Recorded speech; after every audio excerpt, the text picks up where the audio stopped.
Joining us this week for bonus conversations on the coast is an old friend of mine, Kathi Kamen Goldmark, who can be introduced in a number of ways, or at least identified in a number of ways. I could say Kathi Kamen Goldmark singer. I could say radio producer. I could say writer.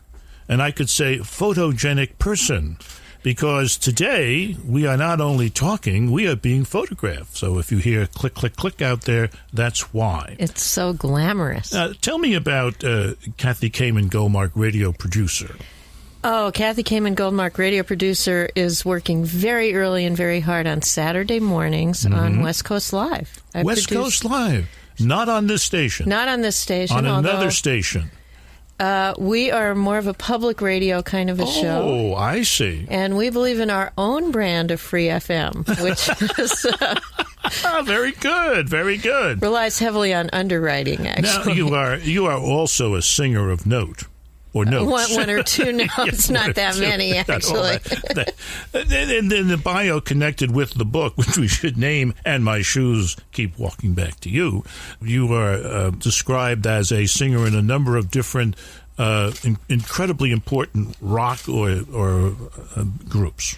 Well, I'm in two bands. One of them is terrible and famous, and one of them is good and hardly anybody knows about it. And... And the terrible and famous one is? The terrible and famous one is called the Rock Bottom Remainders. It's an all-author garage band. We have been around for 13 years, which somebody recently pointed out is as long as the Beatles were together, only they made the mistake of improving over time, and we have not. We are a band that includes as members Amy Tan, Stephen King, Dave Barry, Ridley Pearson, Scott Turow. There's not a remainder in the bunch. Well, actually, some of us have been remaindered at times. Okay, but we won't mention that. We basically play very bad rock and roll. And we like to say we suck, but we always suck for a good cause. We've raised a lot of money for charity. That's very, very laudatory. Now, the reason why we invited you by today, however, was to focus on you as a writer. Why, thank you. Yes, and I just would like to spend a few seconds on your first book, And My Shoes Keep Walking Back to You. And it's now out in paperback at a very reasonable price at all bookstores everywhere. And it's the only paperback I've ever seen with a leopard print spine. This is true. So if you have like a leopard motif in your home and you want to have a book on your shelf. You could get like 12 of them on the shelf, match the couch. 200 maybe, all lined up together.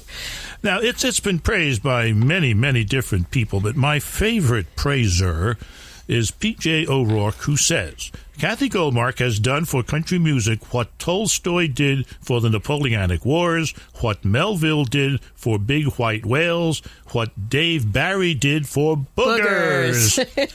That is so literary. I was really flattered. Yes. And do you have a favorite quote? I do. I love the Scott Turow quote. Okay. Which goes, Kathi Goldmark may be the best thing to happen to country music since The Broken Heart.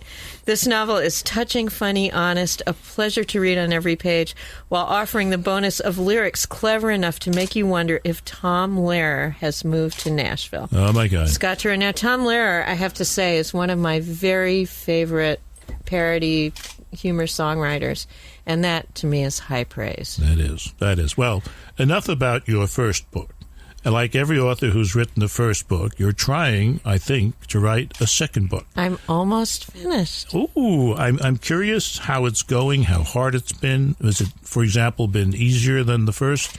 Well, in some ways it's easier, in some ways it's harder. It's easier because I'm a little more experienced and I feel a lot more in control of the writing process. Like, I know what that you're supposed to have a plot this time.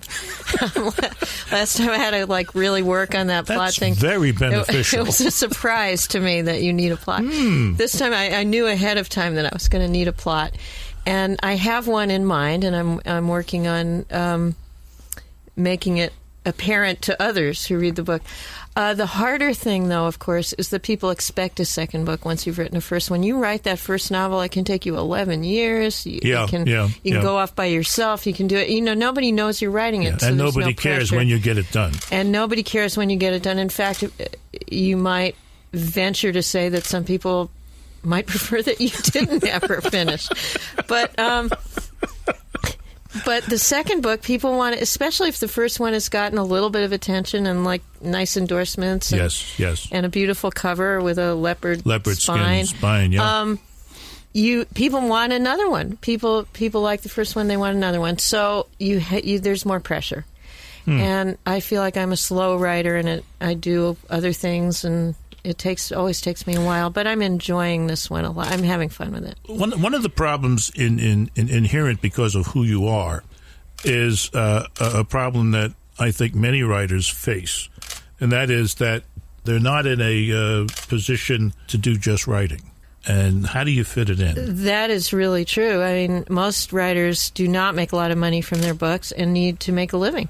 And I happen to have a day job working in radio where I'm sort of part of the literary community and part of the music community of the Bay Area. But I'm lucky that I'm flexible, that I can take a little bit of time out each day to do some writing. But it's always a struggle. You have to steal time. You have to make time. You have to... Well, here's what we're going to do for you, Kathi. We're going to make time for you now because we've come to the end of this session Fabulous. Of Bonus Conversations on the Coast. Go finish your book. Okay, Jim. See you later. This has been Bonus Conversations on the Coast, and I'm Jim Foster. Find episodes of the show on Facebook, YouTube, Spreaker, and SoundCloud. Search Jim Foster, Conversations on the Coast. Follow the show on Twitter at Jim Foster COC and email jimfostercoc@gmail.com.